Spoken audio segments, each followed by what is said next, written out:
You've played your pre-release, you've opened up some shiny new cardboard, maybe even won a few extra prize packs if you followed my last guide, but can you get any more value out of it? Is it just going to sit in a trade binder? Are you going to pull out the few cards for your commander decks and let the rest just sit there? What you can do is build a whole new commander deck. I'm James, better known as MTG Versus on the internet, and today I'm going to show you how I turned my very fun pre-release deck into a whole new commander deck that makes the most out of the new set. If you're new here, hit subscribe so you don't miss out on weekly videos. Now let's get to it. Firstly, you want to set your rules. I want this to be mainly a Spiderman deck. So aside from the lands, I'll allow myself up to 15 cards that aren't in any of the Spiderman sets or secret layers available. So the set codes would be SPM, SPE, MAR and SLD, but the Spiderman only. And I only want the deck to cost a total of $250 maximum, including the value of the cards I already own. Next, you want to find a legend that you really like. If you watch my video, you'll know I had quite a few, but Silk Web Weaver really stood out to me. Silk Web Weaver is a 2 green-white 3/5 with web slinging for 1 green-white. Whenever you cast a creature spell, you create a 1/1 green-white citizen, and you can pay 3 green-white to give all creatures +2/+2 and vigilance until end of turn. Now what you're going to do is just take all your cards that are in those colours, add them into a deck building site. I like to use Moxfield. Once you've added all the eligible cards in your deck list, here's where the building really begins. To make things easier, especially if you're a new player, I recommend following a deck building template. The command zone has a brilliant one, it's linked in the description. I've slightly adapted it here to make deck building a bit easier for decks that aren't going to be a bracket 4 deck. So the breakdowns are 36 to 38 lands. Yes, I do try to run 38 lands all the time. 10 to 12 ramp, 10 to 12 card advantage, 10 to 12 targeted disruption, 4 to 6 mass disruption, and then around 30 cards that support your plan. They're broken up into 3 categories. Enablers are the things you want to do, enhancers make the thing you do better, and payoffs reward you for doing the thing. Something to remember is cards can be more than one thing and check off more than one box. So now we want to work out what our commander is. Is it an enabler, enhancer, or a payoff? Now Silk Web Weaver is an enabler and a payoff. The reason behind this is whenever you're casting creatures, you are getting a little token every single time. That works really well with the web slinging. And then the payoff for this is its activated ability that will give all your creatures +2/+2 and vigilance until end of turn. That's a great way to just end the game straight out of nowhere. Knowing this tells us exactly what we want to do with our deck. Because we know how the commander works, we can efficiently build a deck around it. So this deck, we want lots of creatures that can enter the battlefield for cheap. The web slinging again doubles up with that because we can constantly recur creatures. Once you've done that, you want to sort the rest of your cards from your pre-release into the sections of the template and you'll know exactly what you have left. Let's look at mine. Starting with ramp, there's currently 2 cards, Guy in a Chair and Spider-Man Brooklyn Visionary. Both are also creatures and Spider-Man himself has web slinging, so they both play into other areas. For card advantage, we have 1. Which is Gallant Citizen. Now I know this is 1 card for 1 card, so on its own, not card advantage. But in a deck where we're returning creatures to our hand to cast again, this will end up netting more than 1 card. For targeted disruption, 6 out of the 7 disruption spells I would class as targeted. Spectacular Tactics, Whip, Web Up, Damage Control Crew, Flash Thompson and Sudden Strike. For mass disruption, Wall Crawl. Not the best mass disruption piece, but all spiders will get +1/+1 and makes defender useless, but also creates a token and gains you life. And Wild Pack Squad is a nice addition, giving a creature first strike and vigilance until end of turn.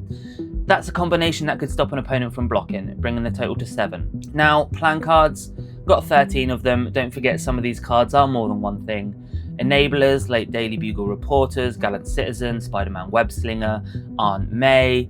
Enhancers like Silver Sable, Spidersman. When the web slinging cost has been paid, you have life gain and token creation. And then Spectacular Tactics can give a creature protection for a turn. For payoffs, we've got Aunt May. We'll be getting lots of creatures enter the battlefield. The life gain will be very good. Now we've got our numbers, we just add up what we need.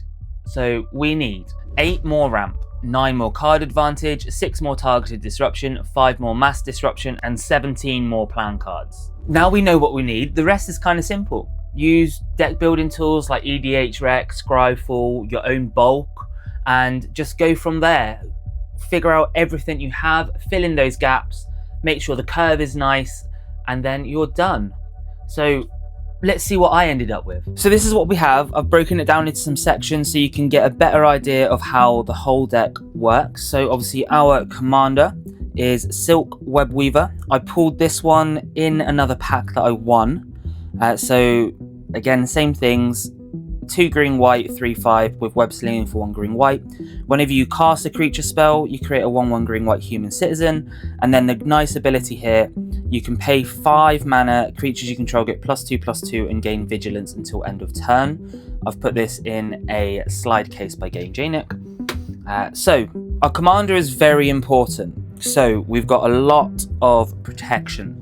So in here, some of these cards, yes, they are sort of printed proxies for the time being. I just wanted all of them to have the right art for the time, but underneath you'll see I do have the right cards. Now with the other cards as well, some of them are currently available to order from Secret Lair. So there is one Secret Lair set in here as well. The whole deck is under $250 and I managed to keep under the 15 cards used. But let's get straight into my protection. Spectacular Spiderman is perfect. It's a small creature, so it plays into the casting, has flash, so you can do it on other people's turns, and you can sacrifice him to give hexproof and indestructible to all other creatures. Now this Arachnogenesis, this is one of my favourites in the deck. I love the art, but also, if someone's attacking you with a lot of creatures, this creates 1/2 green spidered creature tokens for the amount of creatures that are attacking you. And then it prevents all combat damage as well. So that's a really nice one. You'll get lots of extra triggers, as you'll see later on from this. Spider-Man, Peter Parker, whenever you gain life, put a +1/+1 counter on target creature and it gets indestructible. Lightning Greaves from the Secret Lair. Again, that one's just printed because, you know, I am going to try and complete this whole deck at Command Fest, so stay tuned for that next week. I'll be trading, buying all these cards in here. Thwip, I love it. Tangle is another great card that already exists, but this prevents all combat damage, and then it also basically stuns the attacking creatures for the next turn. Gives you a turn to save. Flash Thompson is brilliant. You can tap or untap a target creature when it enters. This one is brilliant. Strength of Will. Until end of turn, creature you control gains indestructible, and whenever this creature is dealt damage, put that many +1/+1 counters on it. So you can declare one of your creatures as a blocker and then cast this. This then makes that creature massive. Heroic Intervention, as you saw, I love the art on this as well. So there's loads of ways to protect your cards in this deck. The other important thing is being able to have things to cast. So we have got a lot of draw in here. There is tons of draw. Obviously we've got Gallant Citizen. That was an all-star in my pre-release deck. Shamanic Revelation, draw a card for each creature you control, and then you gain 4 life for each creature you control for power 4 or greater, which is brilliant. Beast Whisperer, whenever you cast a creature spell, draw a card. Mentor of the Meek, same thing, but you can pay 1, and if you do, you draw that card. Idol of Oblivion, we're creating loads of tokens, so this is just easy add. Wedding Ring, I love the art. Again, I want all of the special prints. This is from the MAR set. Basically, if an opponent gains life that you choose, you gain life, and if they draw a card, you draw a card. It's brilliant in this deck. Spider UK, at the beginning of your end step, if 2 or more creatures enter the battlefield under your control this turn, you draw a card and gain 2 life. That will be happening almost every turn, and it has web slinging, which then goes into the casting again. Skull Clump, this one pretty much auto include for me. We're creating a lot of 1/1 green citizen tokens, so for 1 mana you get to draw 2 cards. Mary Jane Watson, again brilliant. Whenever a spider you control enters, this ability you draw a card. That's only once each turn, but there's lots of spiders and I wanted to keep it in there. Enduring Innocence, again, only once each turn, but you're creating a lot of tokens and you'll get a lot of card draw out of this turn on turn. Hunter's Insight is a bit different. This is an instant. Whenever a target creature you control deals combat damage to a player this turn, you draw that many cards, which is great on a one-off. So again, we have loads of ways to keep our hands full. Then we've got some small creatures. These small creatures are important because if we've got, you'll find more in other parts here as well, but these ones are just the ones that I wanted to pull out. So City Pigeon, when it leaves the battlefield, create a food token. So if you're using it for a web slinging cost, you'll get a food. Radioactive Spider is just a 1-mana 1/1 with reach and death touch, which is insane, and then you can pay 2 and sacrifice it to get a Spider hero card, so you'll be able to grab some of the other Spider heroes in the deck when you need it. Spider Girl, Legacy Hero, has flying on your turn for 2 mana, and then when it leaves you create a citizen token, so doubles up in that aspect. Aunt May, can't not have Aunt May. Whenever another creature you control enters, you gain 1 life, and if it's a spider you buff it, which is brilliant. And then Prosperous Innkeeper, when it enters create a treasure token, and then whenever another creature you control enters you gain a life. This is great because you'll be able to web sling this hopefully and get lots more treasures as well. So we've then got cards that will help make other creatures. Second Harvest, we're creating a lot of tokens. This just doubles the amount of tokens you've got. Parallel Lives doubles them on entry. Again, love the art for these. And then we've got Arasta, End of the Endless Web. So as much as I love the art, it is a bit harder to see, but Arasta of the Endless Web is a 4-mana 3/5 with reach, and whenever an opponent casts an instant or sorcery spell, you create a 1/2 green spider creature token with reach. Now this is brilliant. I had a chance to play this. This card stalled me from losing the game for about 6 turns. It was fantastic. And then obviously you're going to get all your other trigger abilities with that one. Next we're going to go into the cards with web slinging. Obviously there has been a few more, but Spidersman Heroic Horde, if you do web sling it, even though it costs more, it gives you an extra stuff. So you get life gain, you get 2 tokens, but if not, it's just a 2-mana 2/3, so you can cast it that way. Spider-Man India, whenever you cast a creature spell, put a +1/+1 counter on target creature, and that gains flying until end of turn. Great evasion. Spider-Man Brooklyn Visionary, great for ramp as well. Web slinging cost of 3 mana, and when it enters you just get a basic land. And then Arachne Silk Weaver, web slinging for 1, so again brilliant in that aspect. As Arachne enters, you look at an opponent's hand, choose a card type other than a creature, and then spells of that type cost 1 more to cast. So in this deck you could choose anything that isn't a creature and it will slow your opponents down.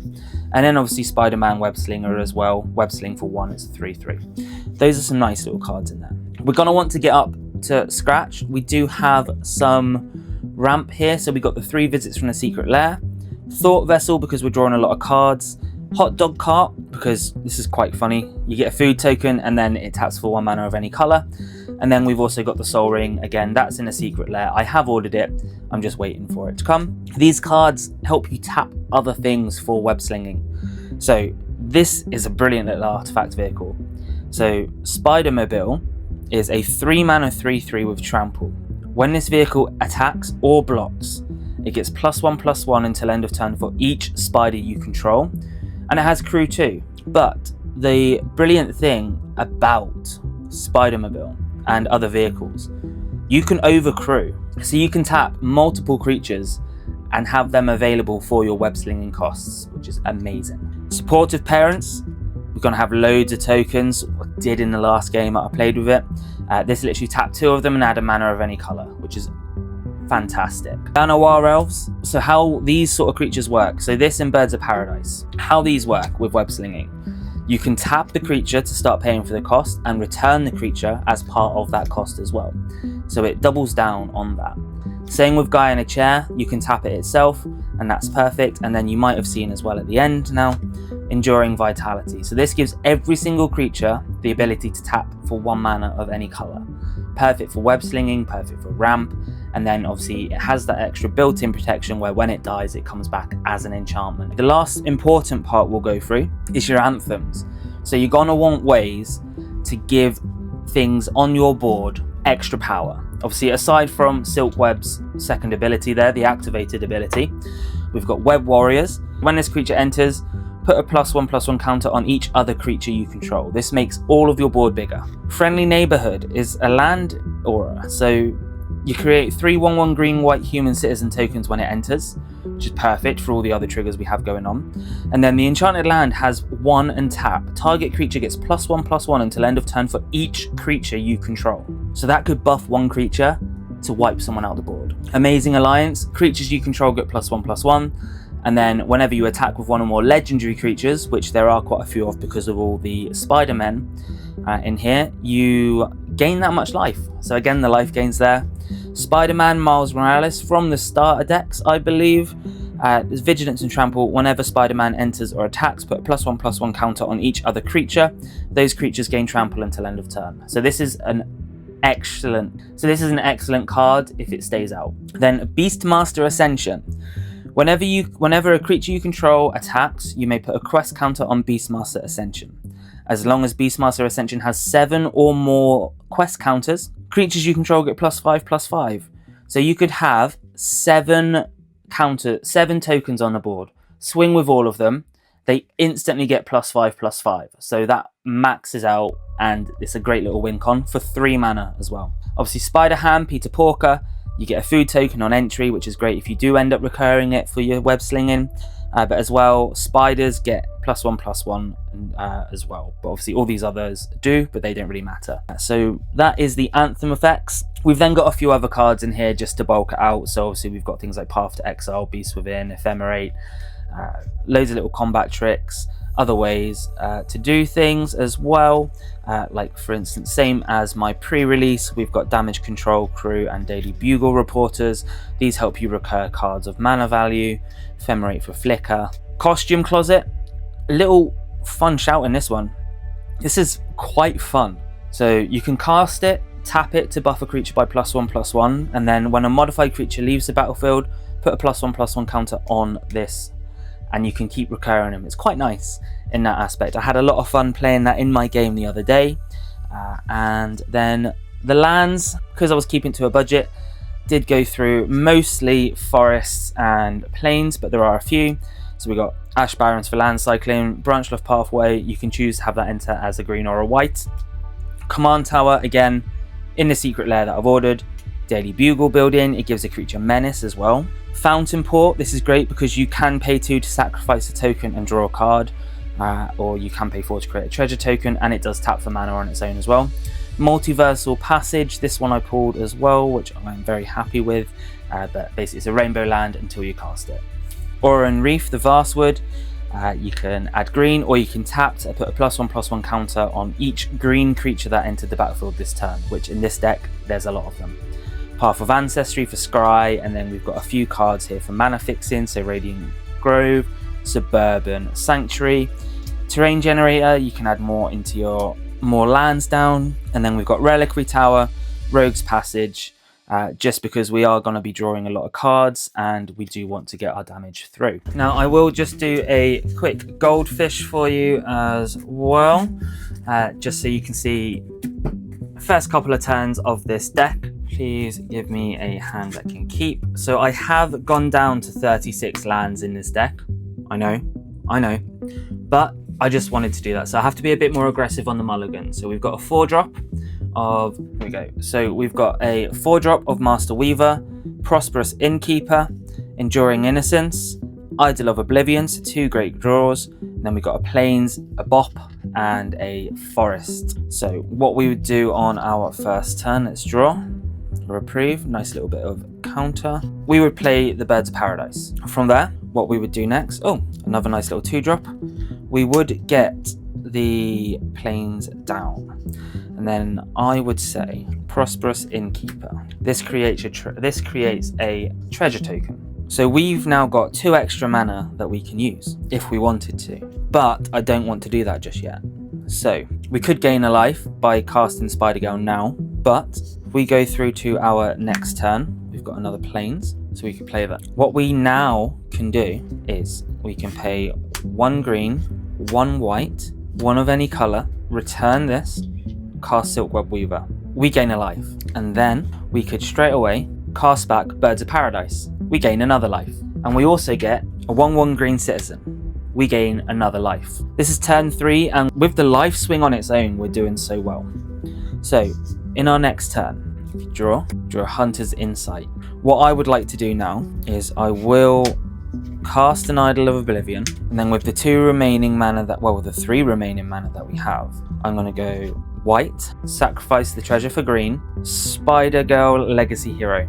Trigger, we gain a life. We then also get another citizen token. We gain another life. We have gained so much life, and it's only turn 4. With that as well, what we can now do, because we do have 1 mana left available, and we've created a token this turn, we can draw a card. Enduring Vitality. So we've got Enduring Innocence and Enduring Vitality in our hand. Next turn, well, I'll only go up to turn 5 just so you can see. Draw, we've got a Skull Clamp. So there's many things we can do with this. What I would probably look to do would be to go white, white, green for an Enduring Innocence. We gain a life, we create a token. This is now triggered just because we cast it. We can now draw a card. We can play our land for turn, and then what we can do is we can also tap Idol of Oblivion to draw another card. So we've still got, it's turn 5, we've got all of this on the board, we've still got 6 cards in hand, and if we really wanted to, we can pay 1 for a Skull Clamp, pay 1 again, equip it to a citizen, that dies, and we draw 2 cards. So we now have the end of turn 5 without attacking, we've got a full grip, we've got creatures on the board, and lots of answers for the next turn. And all this as well, whilst these things have been entering, we've been gaining life. It's a nice little way to build out the deck. So that's the deck. Let me know what you thought in the comments below. It's a really fun deck to play. I've had the chance to play it with a couple of people over Spell Table, and it's held its own, really held its own. And the fact that it's mostly Spider-Man stuff scratches that itch for me. So the link will be in the description down below. If you've liked the video, please subscribe, do all the things that the YouTube algorithm likes, and I will see you next week for the next video.